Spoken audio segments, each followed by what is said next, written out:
느헤미야 교회 협의회 소속 그 모든 가족들을 오늘 이렇게 예배를 통해서 만나게 뵙게 돼서 기쁩니다. 모든 게 다 가상인 시절이라 지금 그 보이지 않는 분들과 이렇게 그 예배를 드리는 이 현실 자체가 되게 그 기이합니다. 워낙 하나님 자신이 안 보이시는 분이고, 그러니까 우리도 점점 신격화되나 보다 이런 생각도 들기도 하고 그렇습니다. 오늘 그럼에도 불구하고 이 첫 번째 느헤미야 교회협의회 주최한 연합 수련회에 말씀을 맡게 돼서 정말 가문의 영광으로 생각하고요. 이런 십자가를 다시는 짊어지지 않도록 오늘 이후 제발 부탁드립니다. 저 좀 빼주세요. 제가 사례비를 안 받을 테니까 제발. 제가 오늘 그럼에도 불구하고 너무 귀한 이 첫 번째 수련회에 함께 하게 돼서 너무나 기쁘고요. 부족하지만 함께 고민했던 말씀을 나눠보고 싶습니다. 오늘 제목을 다윗처럼 하나님과 함께 신나고 당차게 이렇게 말씀을 전했습니다. 그리고 한 가지 중요한 건 저한테 50분 설교하라고 그랬는데 제가 이렇게 하다 보면 시계가 안 보이거든요. 그러니까 김익환 목사님이 이따가 한 40분 정도 되면 사인을 꼭 주셔서 제가 사실은 저희 백향나무 교회가 지금 교회 이전을 준비를 하고 있습니다. 그래서 방을 얻으러 서울을 계속 이렇게 떠돌아다니면서 부동산을 이제 알아보고 있는데 한 달 정도 됐습니다. 한 달 동안 여러 곳을 방문을 했고 그랬는데요. 그 결과는 무지무지 참담했습니다. 일단 우리가 돈이 많고 재정이 넉넉하면 뭐든지 할 수 있을 것 같긴 합니다만 그렇지 않은 형편에서 방을 구하러 돌아다니는데 그때 만났던 현실은 우리가 돈을 안 갖고 있다라고 하는 현실보다 더 비참했던 것은 임대업자들이 그 건물 주인이 저희들에게 건물을 주지 않으려고 하는데 저희가 여러분들한테 공통으로 경험했던 답변은 임대업자들이 제일 혐오해서 임대 주기를 꺼려하는 3대 업종이 있는데 그 중에 넘버원이 개신교 교회라는 겁니다. 그래서 도대체 왜 이분들이 교회를 싫어할까? 그동안에 돈 띄어먹고 야밤도주한 교회가 그렇게 많았나? 뭐 이런 생각도 이렇게 해봤습니다만 결과적으로 특히 이제 코로나가 터지고 난 다음에 교회 안에서 집단 감염들이 계속 터졌지 않습니까? 신천지로부터 출발했지만 곧 신천지를 역시 압도하는 기세로 개신교회가 많이 그런 코로나가 터졌는데 이게 정부에서 아무리 얘기를 해도 말을 안 듣잖아요. 이러면서 그런 행태 자체가 대단히 혐오스럽기도 하고 설령 자신들이 임대를 주었던 교회에서 그런 일들이 벌어지게 되면 건물 전체가 셧다운이 되는 현상들이 벌어지게 되고 이러면서 아무튼 교회가 자기네 건물 안에 들어오는 것을 마치 정말 호환마마가 찾아오는 것처럼 무서워하기도 하고 싫어하기도 하고 그러는 것들을 매번 반복해서 확인을 하게 됐습니다. 제가 이제 책을 한 권 들고 들어왔는데요. 이게 손님이라는 소설이에요. 이제 대부분 읽어보셨을 거라고 생각하는데 황석영 선생이 쓰신 이 손님이라는 책인데 이 손님이라는 말이 되게 중의적인 표현이죠. 이 책은 사실은 6.25 끝나고 나서 소위 말한 황해도의 신천 양민 학살이라고 하는 6.25의 대표적인 양민 학살을 주제로 한 그런 소설인데 그때 이제 이 공산군과 그다음에 미군과 연합군이 전쟁을 벌이는 가운데 죄 없는 양민들이 3만 5천 명이 학살이 당했습니다. 그러니까 3만 5천 명이 죽긴 죽었는데 누가 죽였느냐에 따라서는 남측과 북측의 입장이 다릅니다. 그런데 이제 이거를 이제 황석영 선생은 공산주의와 기독교라고 하는 우리나라에 있지 않았던 외국에서 들어온 손님이죠. 결국 냉전의 대립 속에서 자유민주주의를 주장하는 국가, 그다음에 사회주의 공산주의를 대변하는 측이 싸운 게 이 우리나라의 6.25 전쟁인데, 한국 전쟁인데, 그때 공산주의에 가장 적극적으로 저항하던 그런 우익 진영의 한국의 개신교가 분명히 있었습니다. 그래서 여러 가지 더 객관적인 것들은 역사가 고증을 해야겠습니다만 결국은 이것이 사실이든 사실이 아니든 황석영이 이 손님의 두 축으로 한국의 개신교 이게 들어오지 말아야 될 것이 들어와서 이 손님이라는 게 사실은 호환 마마 할 때 마마 이게 천연두였죠. 그거를 그 천연두 귀신이 들어오는 것을 이제 두려워해서 잘 모시기 위해서 그 천연두에 걸린 사람들을 천연두 귀신을 마마 이게 높여 부른 겁니다. 그렇게 하면 좀 더 덜 해코지를 할까 이런 식의 인식이 한국 사회에 저변에 깔려 있는 거죠. 한국 전쟁을 통해서 노골화했던 우리나라에 들어오지 말아야 될 불편한 어떻게든 쫓아냈으면 좋을 것 같은 이런 식이 황석영의 소설을 통해서 우리나라에 이렇게 기독교를 바라보는 사람들이 있구나라는 생각을 제가 이 책을 읽으면서 한 적이 있는데 최근에 제가 그 집을 구하러 떠돌면서 느꼈던 현실은 교회 건물에 상가 건물에 교회가 들어오는 것이 마치 이 불편한 손님이 찾아오는 것처럼 느껴지는 시대. 이거는 단지 개독교나 괴독교를 넘어서서 이제는 천연두 귀신처럼 개신교회가 사회에서 대접을 받는 시대가 됐구나라는 그 참담함을 반복해서 느끼게 됐습니다. 이게 일반적인 저의 최근에 느끼는 비참함이고요. 두 번째는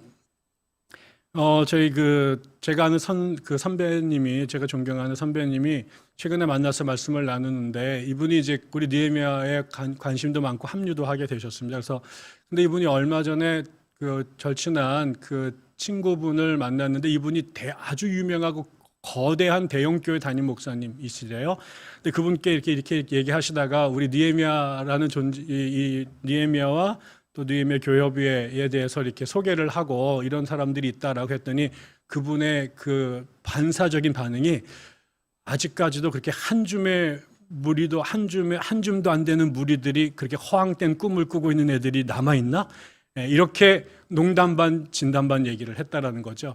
생각해 보니까 그 대형 교회의 눈에는 저희 느헤미야 교비에 있는 총수를 다 합쳐도 일개 교구밖에 안 되는 규모이더라고요. 그리고 또 우리가 꿈꾸는 이 하나님의 나라의 구현과 한국교회 재구성이라는 이 꿈이 그분들에게는 아직도 철없는 몽상가들이 아직도 대한민국에서 그런 헛된 꿈을 꾸고 있는 유토피아닌들이 있나라는 이런 생각들을 대형교회 목사들이 갖고 있구나. 그게 설령 농담이든 진담이든 저는 이런 생각을 하면서 한편으로는 현타가 오기도 한 거죠. 그래, 그렇지. 우리가 지금 30개 교회가 모여서 엄청 센 것처럼 생각하지만 수련회 지금 300명 들어와 있는데 이거는 10,000명 교회로 가면은 구역 하나도 안 되지. 뭐 우리가 뭐 해본다고 해봤자 뭘 하겠어. 이런 생각들이 들기도 했는데 그 다음에는 이렇게 밑에서부터 뭐가 막 이렇게 끌어오르면서 그 강력한 전투 욕구가 그래 니들 봐라 이제 내가 판을 새로 깔 수는 없어도 판을 깰 수는 있다 내가 뭐 이런 생각들이 들면서 평생 괴롭혀 줄 거야 뭐 이런 생각들을 하면서 그런 생각들이 들었습니다. 그러니까 이게 사실 우리들의 현실이죠. 한편으로는 우리를 둘러싸고 있는 세상이 한국의 개신교회를 어떤 눈으로 바라보고 있는가 손님으로 바라보고 있다. 또 개신교 안에서도 소위 말한 메인라인이라고 하는 분들의 눈에 저희 느헤미야가 하는 이 몸짓이 정말 한 줌의 모래알들이 모여서 과연 뭐라도 될까 싶은 그런 가십거리 정도밖에 되지 않는 거죠. 그럼에도 불구하고 저희는 기독연구원 느헤미야가 10년 전에 세워졌고 그리고 교회협의회가 만들어졌고 그것이 다시 몇 년이 지난 오늘 저희들이 그 최초로 그 결합된 수련회를 하는 자리를 갖게 되었습니다. 다른 사람들의 눈에는 이게 그냥 가십거리이기도 하고 한 줌의 모래거리일지 모르지만 이 운동을 걸어왔던 사람들로서는 걸음이 분명히 하나님께서 함께 하시는 걸음이었고 우리 안에 그분이 일하시는 것들이 눈에 보였습니다.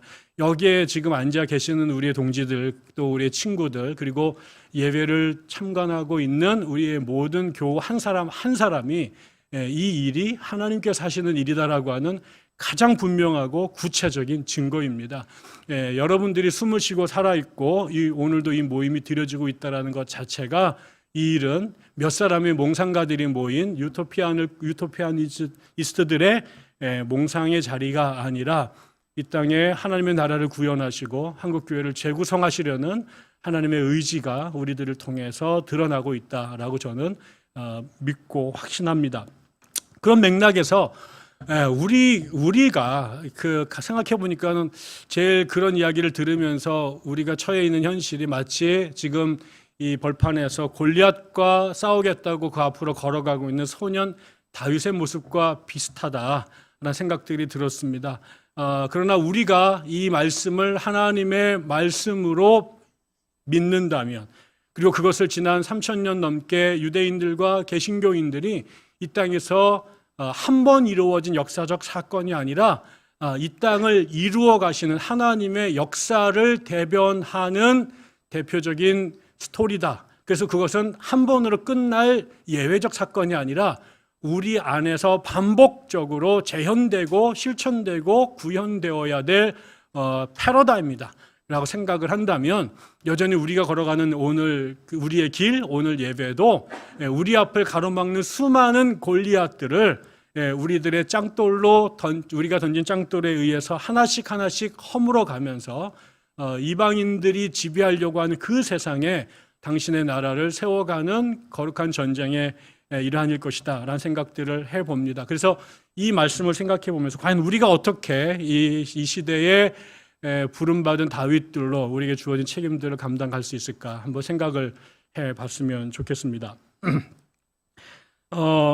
오늘 우리가 읽었던 그 본문을 보면 전쟁을 그 블레셋이 쳐들어와서 이스라엘과 싸움을 하게 되었습니다. 그런데 이제 거기에 보면 블레셋과 이스라엘이 서로 대치된 상태로 이렇게 그 전쟁을 시작하려고 하는데 싸움이 이루어지지를 못하고 있습니다. 왜 그러냐면 상대가 안 되기 때문에 그렇습니다. 그래서 지금 이 블레셋과 이스라엘이 싸움을 해야 되는데, 그래서 전쟁터까지 나오긴 나왔지만 이게 시합이 붙지를 않습니다. 누가 레프트와 라이트를 날리고 또 받아서 또 어퍼컷을 치고 이래야 이게 전쟁이 벌어지는데, 한쪽이 일방적으로 강하고 한쪽이 일방적으로 약해요.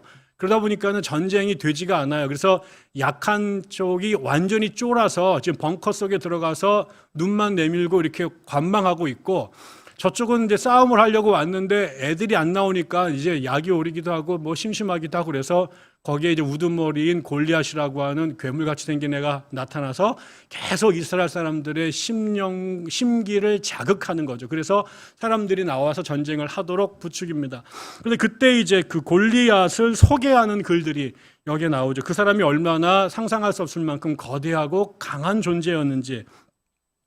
먼저 우리가 블레셋이라고 하는 이 나라 민족은 5개로 된 부족 연맹체였잖아요. 근데 이 사람들이 어디서 넘어왔냐면, 이게 지금 그 당시에 여기가 레판토 지역인데 그 지중해 동부 지역이란 말이에요. 근데 원래 거기에 원주민이 아니라 그 소위 말하는 미케네 문명이라고 하는 그리스 문화를 만들었던 그 에게와 그다음에 크레타 섬에 살던 유러피안 민족들입니다. 그 사람들이 배를 타고 이쪽으로 건너온 거죠. 원래 이 팔레스타인 지역 위쪽에 있었던 그 페니키아 지역의 상인들이 배를 타고 건너가서 아테네 지역에다 식민지를 건설을 했는데, 역으로 그쪽 사람들이 배를 타고 이 지중해 동부 지역으로 넘어왔습니다. 그런데 이 사람들은 이 지중해 지역에서 제일 먼저 철기 문화를 받아들인 사람들이었습니다.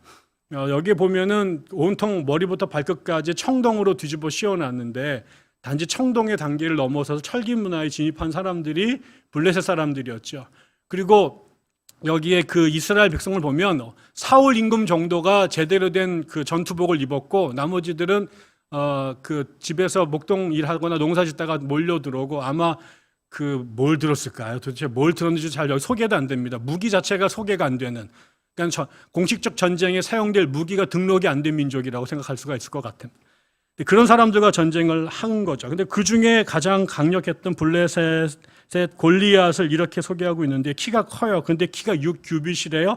제가 심심해서 좀 뒤져봤더니 한 규빗이 이렇게 여기부터 여기까지더라고요. 50cm예요. 그게 6개 곱하기를 하니까 3m예요.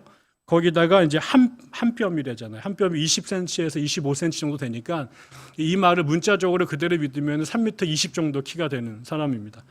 그다음에 뭘 들고 왔는데 청동검을 들고 왔어요. 일단 갑옷을 청동으로 입었대요. 근데 그게 5,000세겔이래요. 한 세겔이 11.4g입니다. 그러니까 57kg이에요. 갑옷 무게가 57kg. 그다음에 이제 무기를 들었는데 무기를 다 소가지 않고요. 이 창을 들었는데 창 끝에 있는 창날이 600세겔이래요. 6.8kg입니다. 여기에 있는 창에 있는 창날만 6kg, 7kg가 되는 걸 들고 있는, 저보고 들어있으려면 한 30초 버틸 수 있을 것 같은데, 이런 거를 들고 앞에 서 있는 거죠. 키가 6m, 3m 20이 넘고 몸에 60kg짜리 갑옷을 둘둘 말고 어마어마하게 큰 창을 들고 달려온 겁니다. 이 사람이 와서 전쟁을 하자고 하니 이스라엘 사람들 중에 적어도 그 전쟁의 상식에는 여기에 준하는 덩치와 거기에 준하는 갑옷과 거기에 준하는 창을 들어야 되는데 그런 인물이 여기에는 없었습니다. 그러니까는 경기가 성립이 될 수 없죠. 처음부터 안 되는 겁니다. 최홍만과 저한테 싸움을 붙이지는 않아요. 그건 원래부터 그렇게 되는 게 아니죠. 그런데 여기는 지금 그런 싸움을 하자고 붙여놓은 거죠. 그냥 벌어지면 그냥 누군지 나오면 한 방에 주님을 바로 만나게 되는 그런 일들이 벌어지는 겁니다. 저는 지금 이 전쟁판에 이 거대한 골리앗이 무지무지하게 훌륭한 갑옷과 창을 들고 나와서 힘없고 쫄아있는 형편없는 이스라엘 민족을 위협하고 있는 이 싸움판이 어쩌면 오늘 우리 안에 벌어지고 있는 그 전쟁의 패러다임이라고 생각을 해봅니다. 저는 이 싸움의 룰과 그 다음에 주도권과 그 다음에 이미 예정된 승리는 블레셋에게 있습니다. 그리고 그 싸움을 위해서 골리앗을 내세우고 골리앗의 갑옷을 입히고 골리앗의 무기를 제공하면서 그들을 중심으로 전쟁을 벌이는 이것을 그냥 저는 심플하게 블레셋주의라고 한번 규정을 해봤습니다. 세상은 블레셋주의가 주도하는 거죠. 그 블레셋주의가 들어가게 되면 그 블레셋주의가 지배하는 세상에서는 골리앗이 우두머리가 되는 것이고 철기 문화를 갖고 있는 그 군대가 가장 강성한 군대가 되는 것이고 그들이 갖고 있었던 무기와 갑옷이 가장 탐나는 우리의 그 삶의 아이템, 굿즈가 되는 것입니다. 그것을 확보하는 것, 그런 장군을 확보하는 것, 그런 갑옷과 무기를 확보하는 것, 그런 군대를 보유하는 것이 세상의 모든 전쟁에서 승리할 수 있는 가장 중요한 것이죠. 그래서 이 골리앗주의가 지배하는 세상에서는 그게 골리앗이 쳐들어간 이스라엘 민족조차도 그 골리앗주의를 수용하게 되는 순간 우리 안에 골리앗을 양성해야 되는 것이고 골리앗의 갑옷을 생산해야 되는 것이고 골리앗의 부대를 양성하는 것이 시대의 과제가 되는 것입니다. 마치 알렉산더가 마케도니아를 정복하고 나서 그 다음에 동방과 그 다음 심지어 인도까지 가면서 거기에 자기가 가는 모든 곳에 자기의 문화를 유포하죠. 그리고 자기의 이름을 따라서 도시를 만듭니다. 그게 그 유명한 알렉산드리아, 70개가 넘는 알렉산드리아라는 도시를 세웁니다. 근데 단지 도시를 세운 게 아니라 거기에 알렉산더가 꿈꾸었던, 알렉산더가 가졌던 소위 말하는 헬레니즘이라고 하는 그 문화를 그 도시를 통해서 전 세계에 확장을 시킨 거죠. 그러니까 알렉산더의 군대를 맞아들인 곳은 그 전쟁을 통해서 단지 군사적인 승리와 패배의 문제가 아니라 알렉산더의 문화를, 알렉산더의 세상을, 알렉산더가 꿈꾸던 사상을 그 문화가 받아들이는 것입니다. 그러면 그렇게 되면서 알렉산더의 세상이 전 세계로 가는 것이죠. 그러고 난 다음에 모든 사람들이 모든 제왕은 제2의 알렉산더가 되기를 꿈꾸고 모든 지역의 군대는 알렉산더 군대를 모방하게 되는 것이고 알렉산더처럼 살아가는 것이 지상 과제가 되게 되는 것이죠. 근데 지금 이 싸움이 단순한 팔레스타인과 유대인 간의 문제가 아니라 유대 민족은 처음부터 누구에 의해서 선택됐느냐? 하나님에 의해 선택된, 그리고 하나님의 율법과 예배를 통해서 삶을 재구성한, 그래서 이 땅에 하나님의 나라를 세우기 위해서 선택받은 당신의 하나님의 백성들입니다. 근데 그 하나님의 나라가 이루어지도록 싸워야 될 하나님의 백성들이 지금 블레셋주의라고 하는 것을 내세운 골리앗 앞에서 완전 쫄아서 결국은 여기에 싸움을 하지 못하게 되는 겁니다. 그런데 궁극적으로 오늘의 결론이지만 왜 이 싸움이 형성이 되지 못했을까? 왜 싸우지 못했을까? 그것은 이스라엘 백성 안에 존재해야 될 하나님의 나라, 하나님의 꿈, 그러니까 골리앗의 꿈이 아니라 하나님의 꿈, 골리앗의 군대가 아니라 하나님의 군대, 골리앗의 무장이 아니라 하나님의 무장이 있는데 그것으로 싸우지 않고 블레셋의 룰에 의해서, 블레셋의 방식에 의해서, 블레셋이 주도하는 판에 의해서 전쟁을 하게 말려 들어가니 이 싸움이 처음부터 이루어질 수 없는 것이고 하나만한 전쟁이 된 겁니다.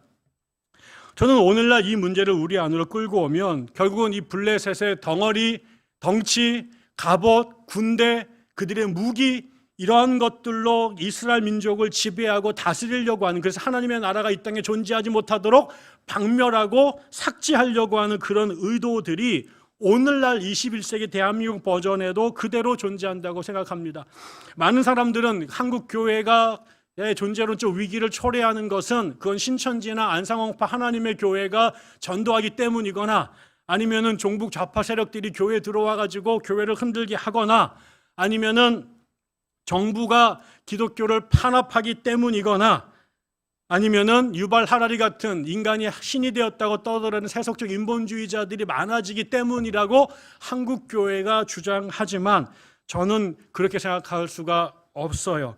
저는 적어도 우리가 리차드 포스터의 통찰을 빌린다면 이 시대의 공중의 권세 잡은 자들이 제가 생각했던 블레셋주의라고 하는 것으로 이 땅에 들어와서 이 세상을 지배할 때 그들이 선택했던 도구가 뭐냐? 돈, 섹스, 권력이라고 하는 것을 가지고 블레셋이 들어온 거죠. 그들은 예전에는 골리앗이라고 하는 덩치 큰 거인이, 그 다음에 청동 언얼더를 휘두르는 그들의 무기, 그 뒤에는 수만 명의 철기 문화를 갖춘 군대, 이것이 3000년 전 유대 땅을 침범해 왔다면 이 시대의 골리앗은 돈이고 이 시대의 그의 갑옷은 섹스고 이 시대의 블레셋의 군대는 권력이라고 하는 것으로 들어왔다라는 거죠. 근데 이것이 더 무서운 것은 예전에 골리앗이 쳐들어오거나 블레셋이 쳐들어오면 대번에 저들이 이방인이라는 게 보였어요. 저들을 경계했고 나가서 참호를 파고 미력하지만 군대라도 짱돌을 들고 나가 싸울 준비를 했다라는 거죠. 근데 오늘날 들어온 돈, 섹스, 권력이라고 하는 이 시대의 블레셋 주의는 교회가 온 문을 열고 온 정성을 다하여 환영하고 그게 들어와 있는지조차도 모르는 상태로 이미 우리 안에까지 들어와 있다라는 거예요. 이것을 갖고 이것에 대하여 싸워야 될 교회가 이것을 어쩌면 가장 강력하게 유포시키는 숙주의 역할을 하고 있지 모르겠다라는 거죠. 이 시대에 코로나 바이러스가 창궐할 때 그것을 막고 방역하고 제거하기 위해서 노력해야 될 교회가 오히려 그 바이러스의 집단 감염지가 되고 그것을 전국으로 확산시키는 그런 기능을 하고 있다고 평가받는 것처럼 어쩌면 이 시대를 사로잡고 있는 블레셋주의의 핵심, 돈과 성과 권력이라고 하는 이것은 어느새 교회 안까지 밀고 들어와서 우리를 감염시켰고 그다음에 그것이 감염됐는지도 모르고 천지사방으로 가서 이 바이러스를 전국으로 전 세계로 구석구석 유포시키는 역할을 한국 교회가 해오고 있다라는 거죠. 그런 면에서 이 싸움은 훨씬 더 어렵고 위험하고 지난한 싸움이 될 것이다 라는 겁니다. 저는 그런 맥락에서 이 이스라엘이 도무지 이길 수 없는 이 블레셋과의 전쟁을 뒤집어 엎는 결정적인 변화가 일어나죠. 그것은 다윗이라고 하는 소년의 출현입니다. 그가 나타남으로 이 가망이 없었던, 결코 이길 수가 없었던 전쟁이 판이 뒤집어지는 것들을 보게 되는 거죠. 저는 바로 21세기 한국 땅에 한국의 교회가 호환 마마 취급을 받는 이 시대에 한 줌거리도 안 되는 이 느헤미야 교회 협의회를 세우신 것, 이것은 이 끝나지 않은, 아니 결코 뒤집을 수 없는 이 막한 전쟁판에 소년 다윗을 보낸 것, 그거와 똑같은 역사적 신학적 의미와 가치가 그리고 사명이 있다고 생각하는 것이죠. 누군가는 이 판을 뒤집어야 되는데, 누군가는 이 싸움을 해야 되는데 이것이 왜 싸워야 되는지도 모르고 어떻게 싸울지도 모르고 누가 싸워야 할지도 모르는 이 멘탈이 붕괴된 상태의 한국 교회를 향해서 하나님께서 다시 한번 니들이 다윗의 물맷돌을 내던지는 소년으로 나가라 라고 하는 사명을 갖고 이 자리에 모였다고 생각하는 것이죠.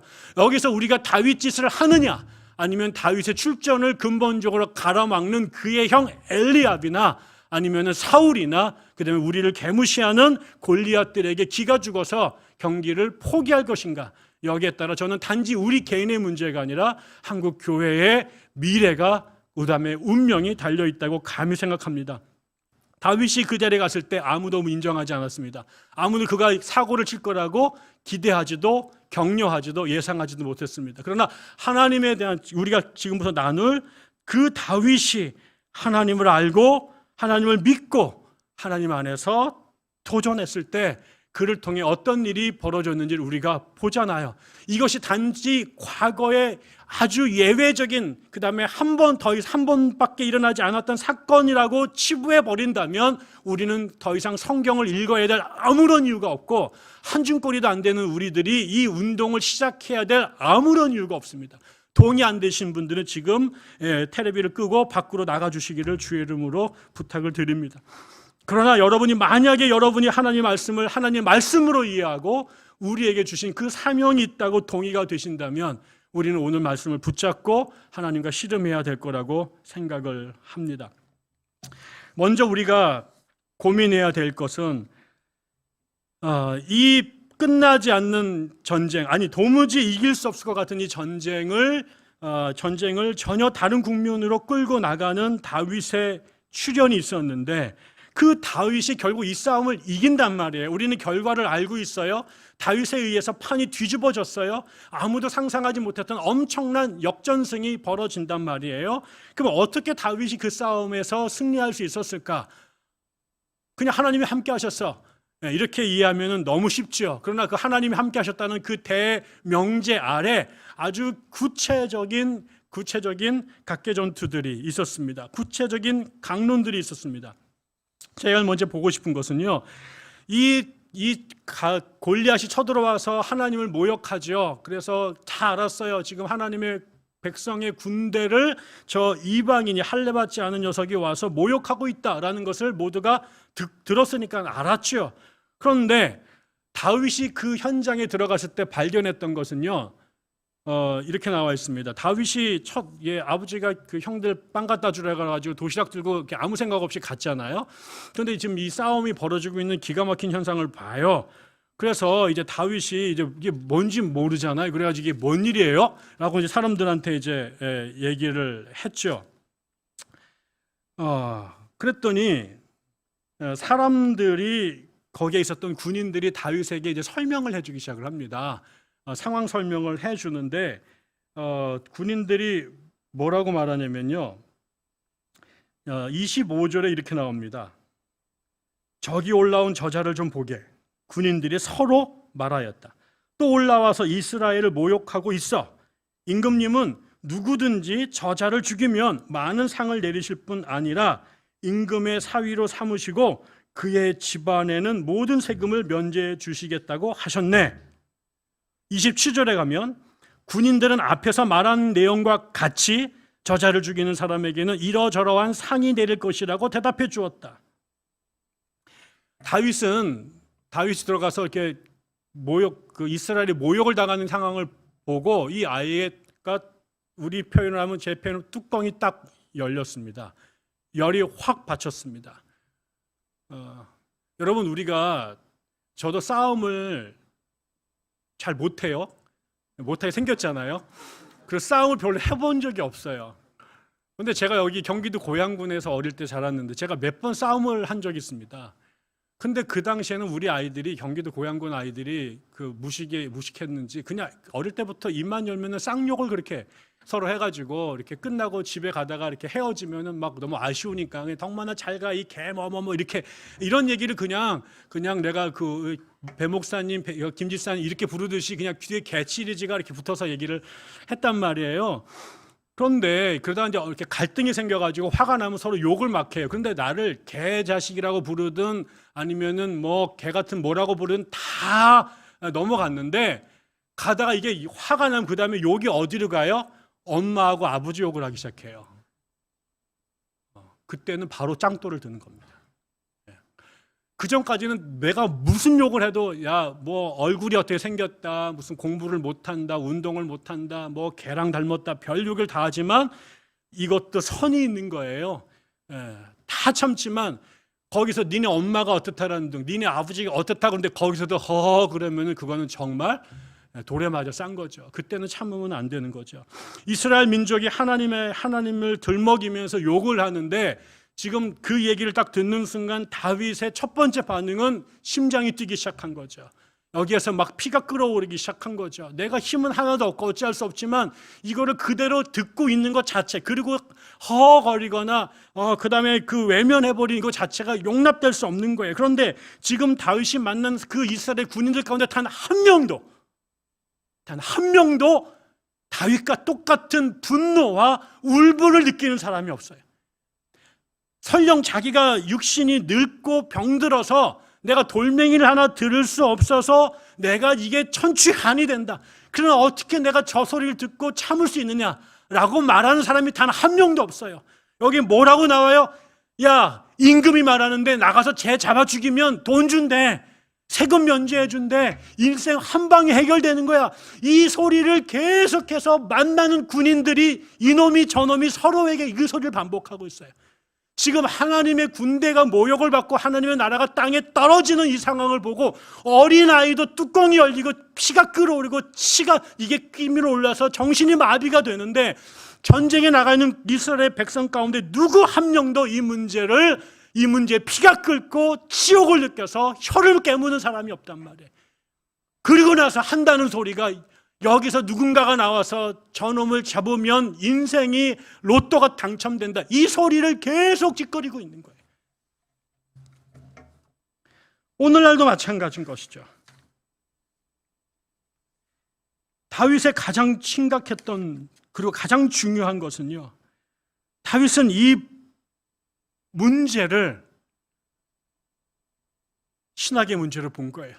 신앙의 문제로 바라본 거예요.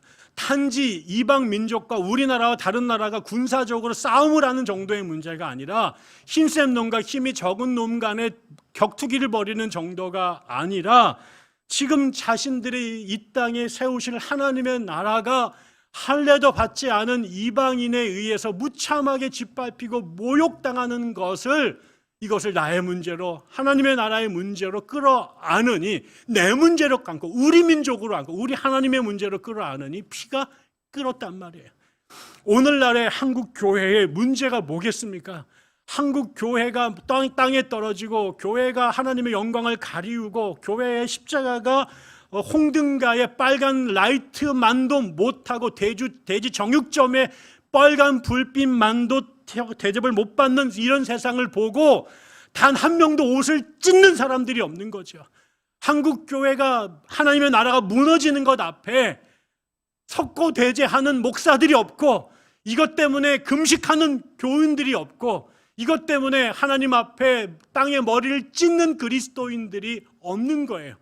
그리고 나서 여기에서 누군가가 그 일들을 해주기를 바라면서 여기에서 돈 계산을 하고 있는 사람, 이 와중에도 내 주머니에 들어올 돈을 계산하는 것들이 한국 교회의 상황인지 모릅니다. 하나님의 나라가 드러나기는커녕 하나님의 나라 운동을 벌이는 사람들이 한 줌에 모래알 뒤집 취급을 받는 그런 세상에 이런 소리를 듣고도 가슴이 요동하지 않는다면, 우리의 피가 뜨거워지지 않는다면, 그리고 그 광장을, 그 다음에 그 주류를 하나님을 믿지 않는 사람들이, 하나님을 개무시하는 사람들이, 하나님으로 장사하는 사람들이 차지하고 있는 것에 대하여 아무런 문제의식을 느끼고 있지 않는 것, 이것이 한국교회의 가장 심각한 문제인 거죠. 저는 한국교회에 지금 필요한 것, 아니 우리 느헤미야 교회 협의회에게 필요한 것은 분노로 심장이 뛰는 사람들이 모여야 된다고 생각하는 것입니다.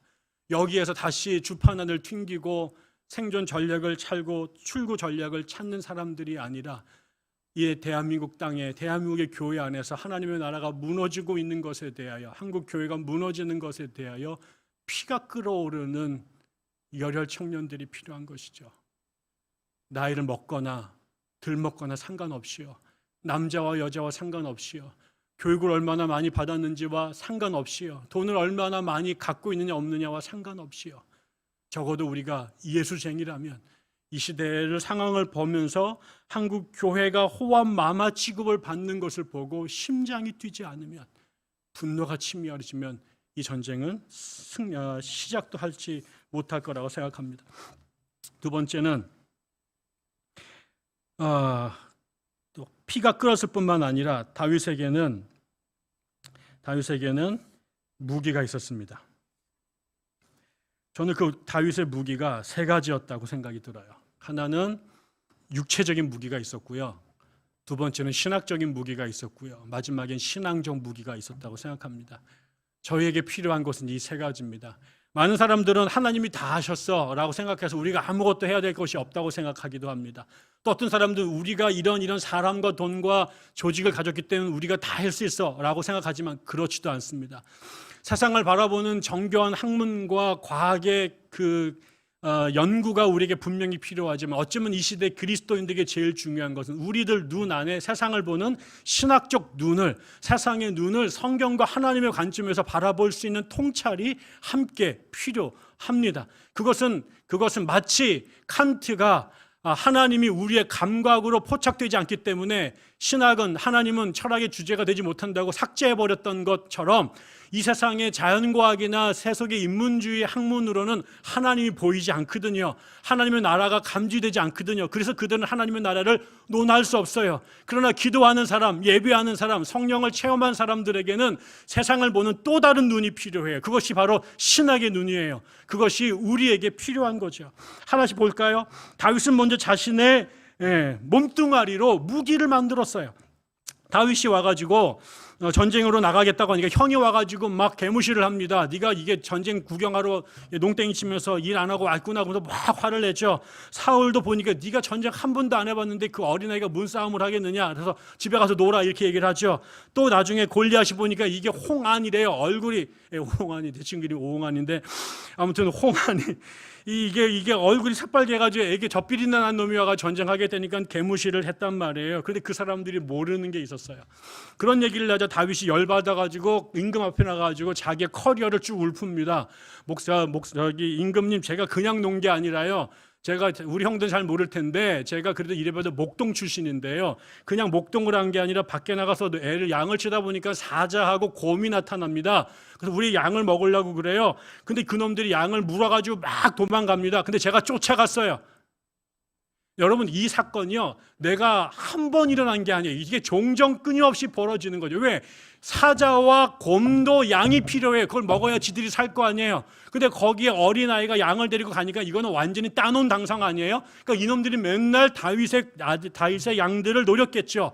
그러니까 이게 와서, 끌피덩 와서 양들을 물고 도망가고, 그것을 다윗이 쫓아갔대요. 잡았대요. 아마 처음에는요, 여러분 사자가 얼마나 빠른지 아시죠? 무지 빠릅니다. 처음에는요, 다윗이 못 쫓아갔을 거예요. 10분의 1도. 근데 이 일을 반복하고 나중에 어떻게 따라잡았대요.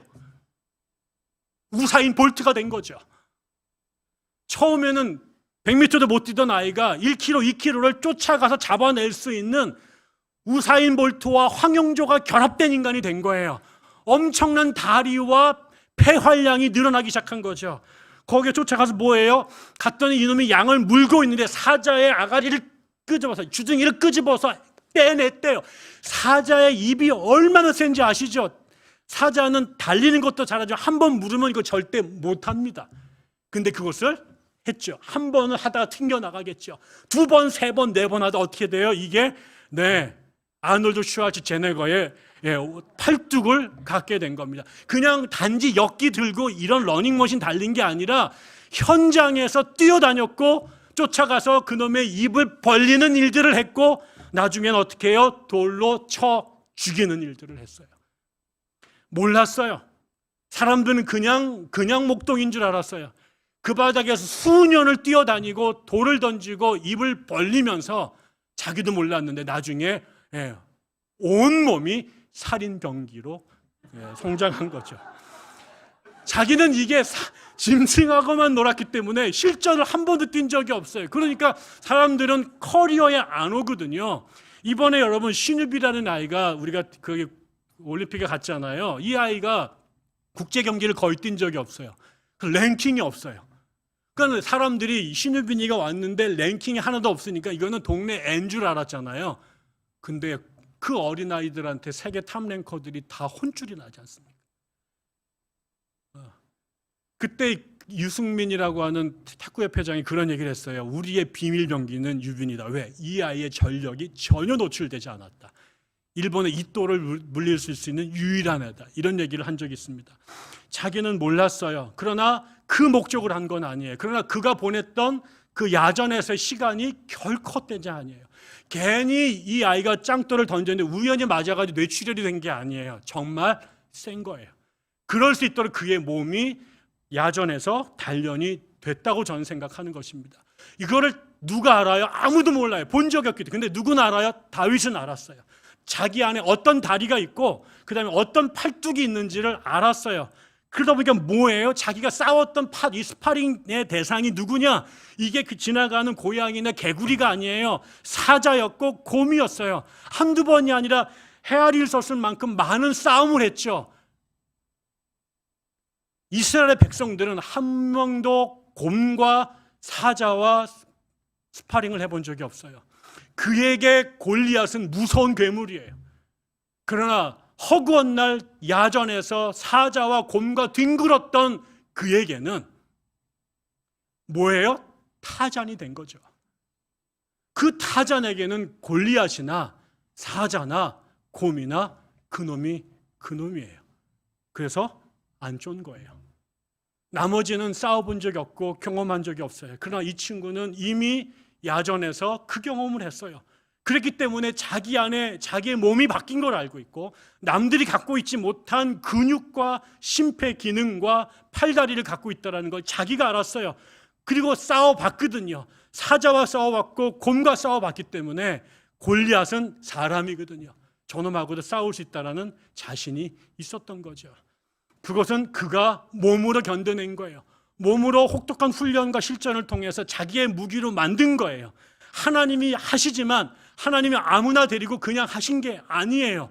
그 일을 했던 사람들, 왜 그의 형이 이 일을 못하고 사울이 그 일을 못했을까? 그 일을 왜 다윗이었을까? 라고 하는 것은 다윗이 준비됐기 때문에 그랬던 것이죠. 그것은 우리가 해야 될 일들이에요. 근데 두 번째, 그것만 있었던 게 아니에요. 그것보다 더 놀라운 일들이 있었어요. 그것은 신학적인 그의 눈이에요.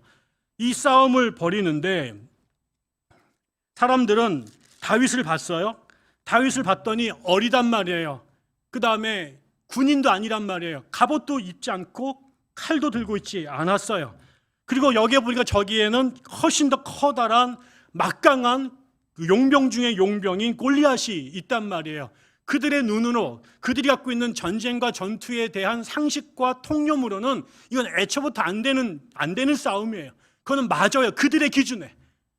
그들이 군사학적 측면으로 그들이 전쟁사에 대한 역사적 개념을 근거로 이 싸움을 보면 이 싸움은 안 되는 거예요. 그런데 제가 아까 말씀을 드렸지만 다윗에게는 사람들이 갖고 있지 못했던 새로운 통찰이 있었어요. 이 문제를, 이 현장을 바라보는 남들이 갖고 있는 또 다른 그의 무기는 이 문제를 군사학적 측면에서 바라본 게 아니라 이 문제를 신학의 차원에서 바라본 거예요. 그들에게는 이 싸움이 칼과 단창의 싸움이라고 봤어요.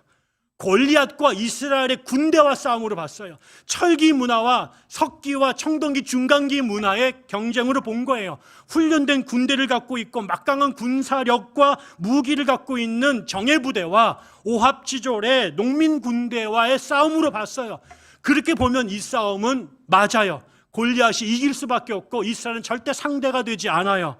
그런데 그들이 보지 못했던, 그들이 갖고 있지 못했던 눈이 다윗에게 있었던 것이죠. 그것은 뭐예요? 이 문제를 그가 하나님의 시각으로 본 겁니다.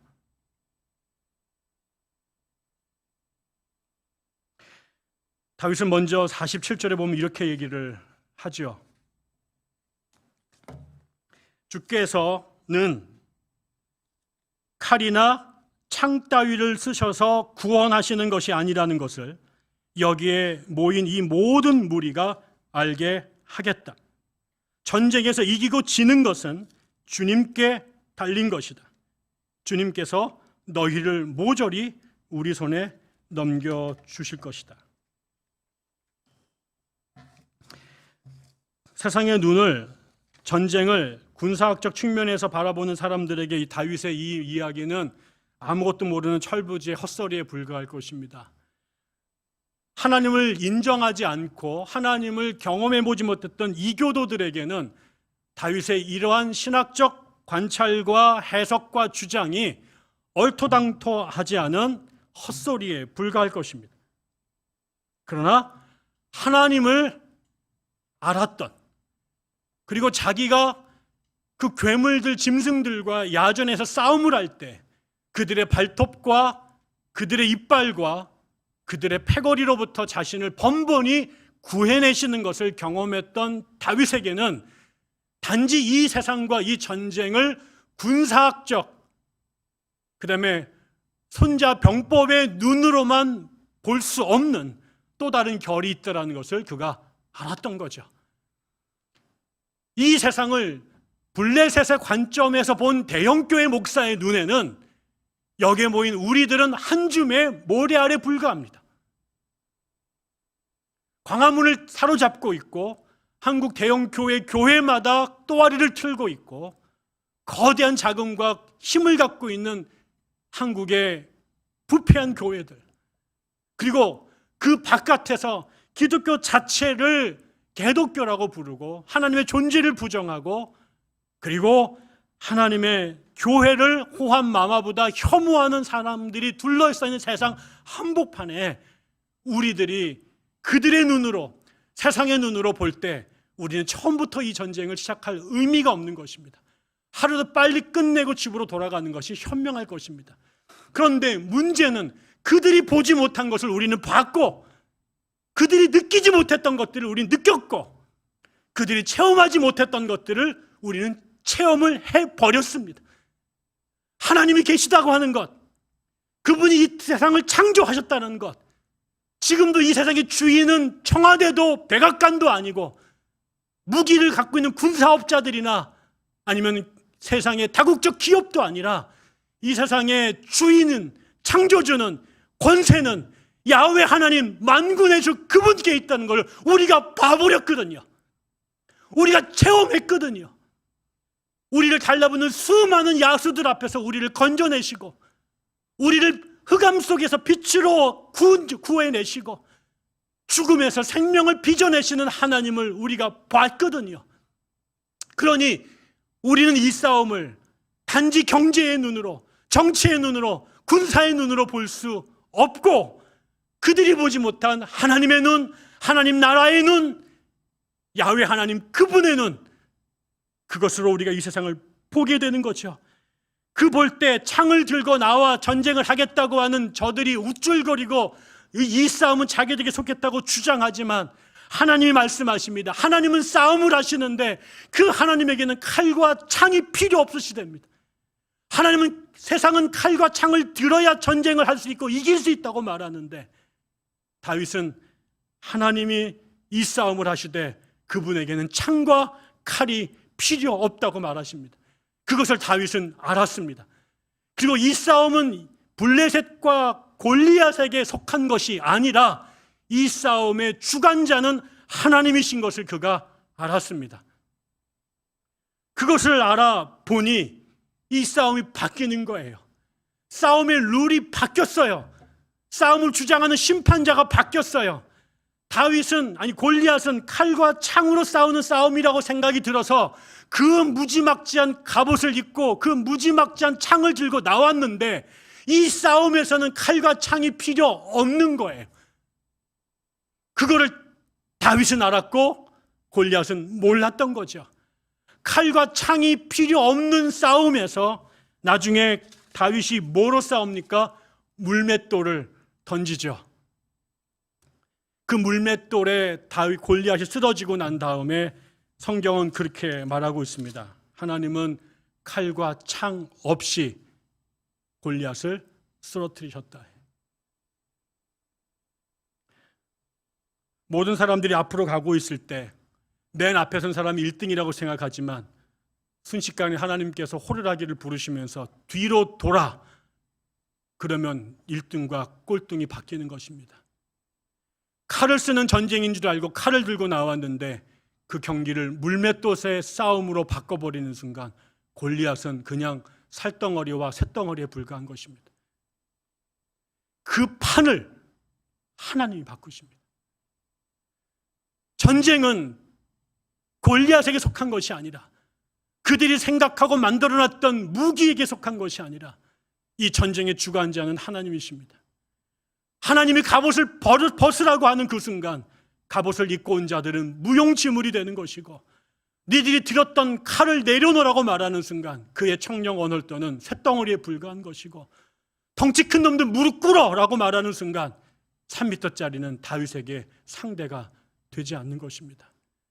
우리는 오늘날 블레셋주의가 만연한 세상 안에 그들의 눈으로 세상을 바라보게 하고 그들의 기준으로 세상을 살라라고 우리에게 온갖 방법과 제도와 힘으로 몰아붙일 때, 거기에 우리가 하나님의 시각을 내려놓고 세상의 시각으로 말려 들어가면 교회는 이 땅에서 할 수 있는 일들이 하나도 없습니다.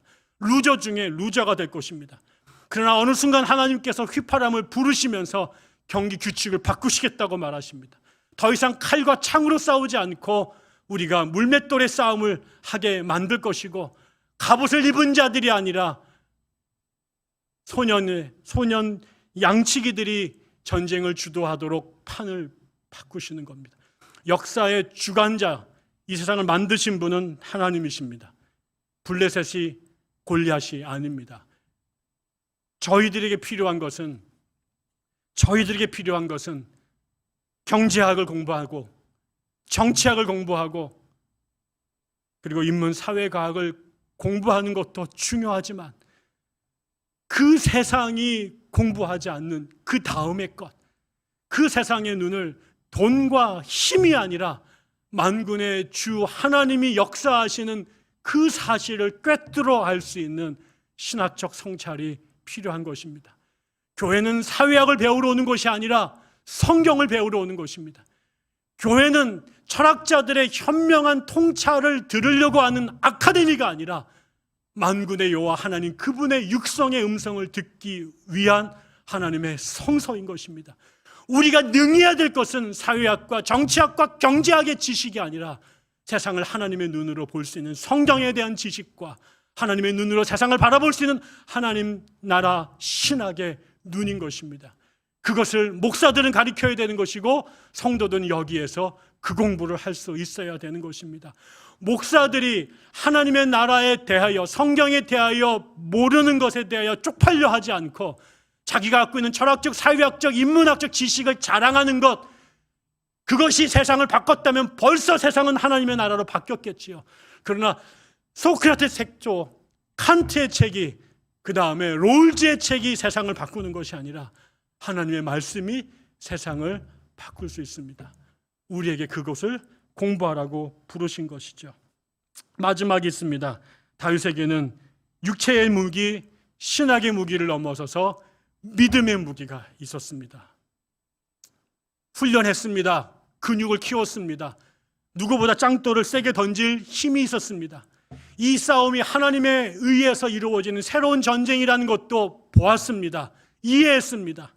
그러나 그 준비한 것, 그 다음에 인식한 것, 그것이 결국 이 싸움이 하나님께 속해서 하나님께서 나와 함께 하시고 하나님께서 나를 사용하시고 하나님께서 나를 통해 당신의 나라를 이 땅에 이루실 거라는 것을 믿고 골리앗을 향해 달려가지 않으면 이 싸움을 싸울 수 없는 것이죠.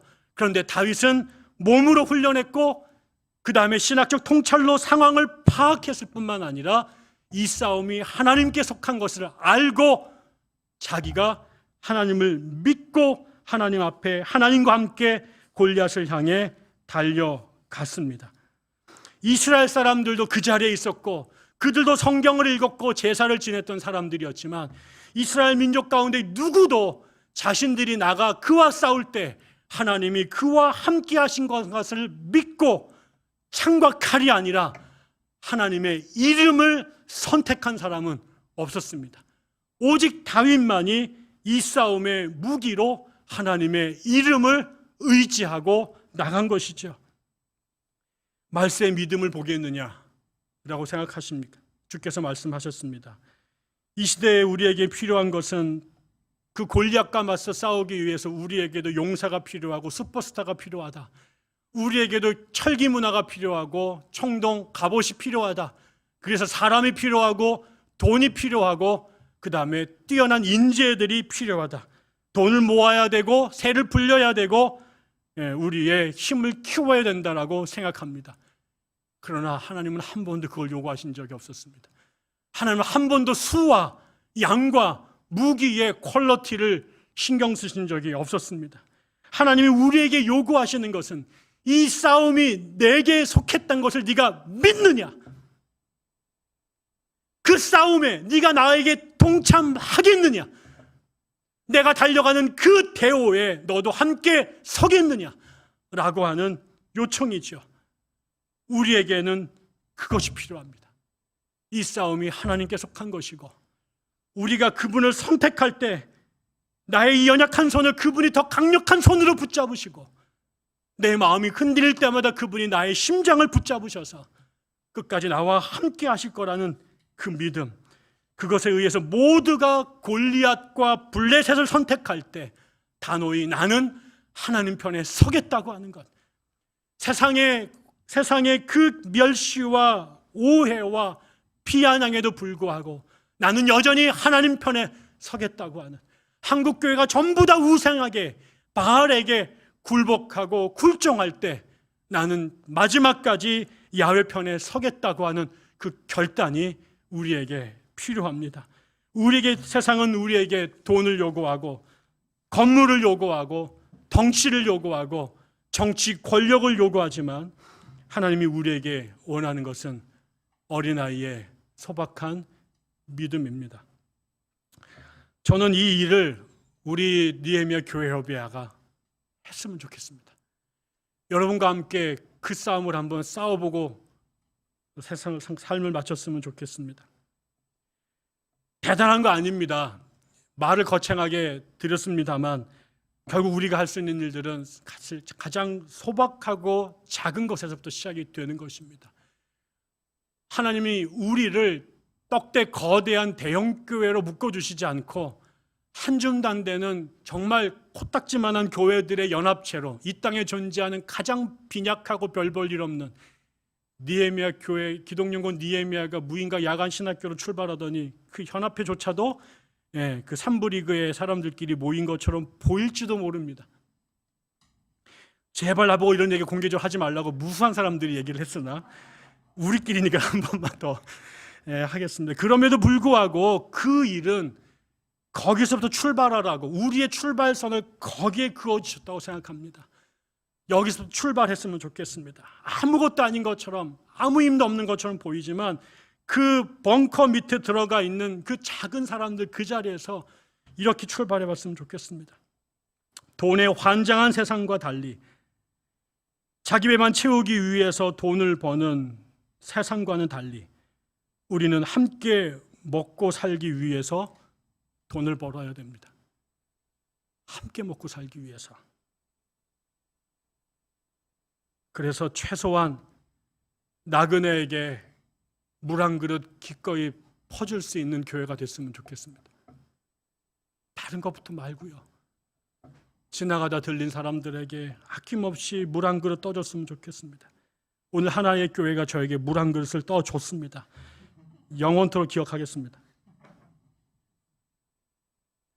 우리의 헌금 생활, 교회 재정 관리 여기서부터 출발했으면 좋겠습니다. 이거를 늘리기 위해서 환장한 사람들과 달리 비트코인과 주식에 눈이 먼 세상 안에서 우리는 당당하게 돈을 버는 방법, 쓰는 방법, 나누는 방법에서 여기에서부터 작은 실험과 실천을 했으면 좋겠습니다. 쾌락이 환장한 세상, 여자라는 이유만으로 군대에서 끊임없이 성추행과 성폭행을 당하면서 결국은 스스로 목숨을 끊어야만 되는 이 정신 나간 세상, 교회 안에서도 그루밍과 가스라이팅이 멈추지 않는 이 정신 나간 세상 안에서 우리가 이거부터 끊어야 될 것 같습니다. 교회 안에서부터 여성이라는 이유로 어떤 차별과 수모를 겪지 않도록 해야 될 것이고, 우리가 사랑하는 자매들 손끝 하나 되는 그 더럽고 추잡한 손을 연자맷돌에 담아서 물에 쳐 넣을 수 있는 교회가 됐으면 좋겠습니다. 꿈에서라도 우리에게 주신 그 보배로운 성을 오염하고 갖고 있는 권력으로 여성들을 성의 욕망의 배설구로 취급하는 일들이 우리 느림의 교회 안에서는 단 한 건도 일어나지 않도록 우리 안에 단호한 결단과 실천이 있었으면 좋겠습니다. 끊임없이 성추행을 하고도 버젓이 남아서 강대상을 지키고 그 더러운 입으로 설교를 하는, 그렇게 강대상에 서지 못할 것이 서는 그 추잡한 일들이 적어도 우리 안에는 벌어지지 않도록 마지막까지 결단했으면 좋겠습니다. 힘에 환장한 세상, 지배하고 군림하는 세상, 그 세상을 향해서 우리 안에서는 세상에서 가장 높은 지위에 있는 사람이 가장 낮은 곳에 있고, 세상에서 가장 많이 가진 사람들이 가장 먼저 가장 겸손한 자리에 서는 그런 것들이 이루어지는 교회가 됐으면 좋겠습니다. 나이가 제일 많을수록, 사회의 지위가 높을수록, 많이 배울수록, 무엇보다 예수 믿은 그 연수가 오래될수록 교회에서 제일 먼저 빗자루를 잡고 쓰레기통을 치우는 일을 하는 교회가 됐으면 좋겠습니다. 교회에서 가장 어린 아이에게조차 함부로 반말하지 않는 그런 운동들이 우리 안에 있었으면 좋겠습니다. 그렇게 모두가 골리앗이 되라고 하나님의 교회마저 회유하고 협박하는 세상 한복판에 저희들이 당당하게 그들의 그 블레셋주의에 저항해서 우리의 이 시대의 돈과 성과 권력으로 하나님의 나라를 무너뜨리는 그 세상 한복판에 다윗의 제2의 제3의 다윗이 돼서 하나님과 함께 신명나게 그리고 당당하게 그 길을 가 모든 세상이 하나님이 살아계심과 하나님이 이 싸움의 승리자이심을 보도록 만들었으면 좋겠습니다. 주께서 너를 나의 손에 넘겨주실 터이니 내가 오늘 너를 쳐서 내 머리를 베고 블레셋 사람의 주검을 모조리 공중에 세워 땅에 질 짐승에게 밥으로 주어서 온 세상이 이스라엘의 하나님을 알게 하겠다. 우리에게 주신 하나님의 말씀입니다. 이 시간 함께 기도했으면 좋겠습니다.